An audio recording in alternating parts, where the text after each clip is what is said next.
अन्य ने कूड़ेदान से तिलापिया मछली उठाई और अगले ही पल मछली ने आंखें खोल दी, जिससे दो बच्चे डर गए। उन्होंने देखा कि यह तिलापिया पहले से 8 हिस्सों में पक चुकी थी और मरी हुई मछली फिर से हिल रही थी और उसके मुंह से तिल का पेस्ट निकल रहा था। फिर तिलापिया ने एक छोटी मछली उगल दी, जिसे बच्चे ने पकड़कर केतली में डाल दिया और विला में ले जाकर एक्वेरियम में पालने के लिए रख दिया। उन्हें नहीं पता था कि यह मछली उनके लिए मुसीबत लाएगी। असल में यह तिलापिया पहाड़ों की झील में रहती थी, लेकिन एक मछुआरे ने इसे पकड़ लिया और पत्थर से वार कर दिया।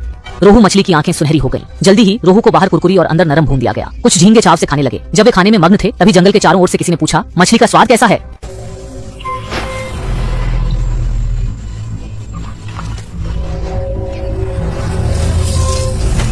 युवा बूढ़ा कुछ भयानक देख रहा था। पकाई तिलापिया मछली ने बोलना शुरू किया, जिससे तीनों हाई लॉ इतने डर गए कि माँ को भी नहीं पहचान सके। तुरंत बाद तिलापिया पर मानव चेहरा उभरा और तीनों हाई लॉ में असामान्यताएं दिखी। एक हाई लॉ के मुंह से खून बहा और दूसरा लोहे के सिर की कला करने लगा। इससे पहले कि युवा बूढ़ा कुछ समझ पाता, तिलापिया की पूंछ से काला धुआं निकला और सारा धुआं बूढ़े के शरीर में समा गया।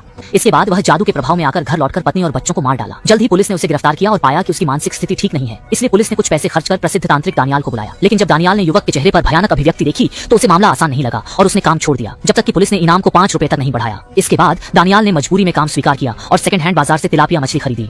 युवक को बांध कर रखा गया था और उसके चारों ओर दांव के शिष्य थे। तभी त्यान्यू ने अपनी कला दिखाई और बाएं हाथ से उसकी पत्नी के बाल पकड़ लिए ताकि बुरी आत्मा बाहर निकले। लेकिन त्यान्यू खुद बुरी आत्मा के प्रभाव में आ गया और मृत आत्माओं को देखने लगा। इस बीच युवक ने मौका पाकर बंधन से खुद को मुक्त कर लिया और अपने छोटे मुंह से काला धुआं निकालने लगा। वह धुआं जमीन पर बैठे पुलिसकर्मी पर हमला करने ही वाला था। अच्छा हुआ कि त्यान्यू ने समय पर कंबल लाकर मदद की और काले धुएं को लपेटकर रोहू मछली में डाल दिया। उसमें पंच मसाला और ब्रेड क्रम्स मिलाकर 200 डिग्री के तेल में तल दिया, जिससे रोहू मछली बाहर से कुरकुरी और अंदर से नरम हो गई। यह दृश्य 2 बच्चों ने देखा। जब तली हुई रोहू मछली उपनगर के कूड़ेदान में फेंकी गई तो वे बच्चे उसे ऐसे ले गए जैसे उन्होंने कभी मछली नहीं खाई हो। लेकिन जैसे ही रोहू मछली ने बिना पैसे वाली छोटी मछलियां उगली, उनकी जिज्ञासा बढ़ गई। जॉसी ने मछली उठाकर चायदानी में डाल दी और विला के मछली घर में पालने लगा। उसे पता नहीं था कि मछली बुरी आत्मा से ग्रस्त थी। माँ शीशी ने मछली को 2 बार देखा और उसकी आंखें धुंधली हो गईं। उसी रात शीशी की मानसिक स्थिति असामान्य हो गई। आधी रात 12 बजे भी वह पियानो बजा रही थी। अचानक उसने पियानो की चाबियों पर मछली की स्केल देखी तो शीशी उसे रसोई में साफ करने ले गई। इस समय दरवाजे के बाहर एक सुंदर युवक खड़ा था। शीशी ने जाकर देखा, दरवाजा जोर से बंद हुआ। मैं डरकर उछल पड़ा। जिज्ञासा में शीशी ने दरवाजा खोला पर कुछ नहीं था। क्या उसकी मोतियाबिंद फिर से उभर आई है? जैसे ही शीशी सोने लौटी, उसने 19 साल पहले मरे पति को देखा। शीशी के होश में आने से पहले उसके बेटे की आवाज ने उसे वास्तविकता में खींच लिया। अंत में शीशी ने डरते हुए पीछे देखा।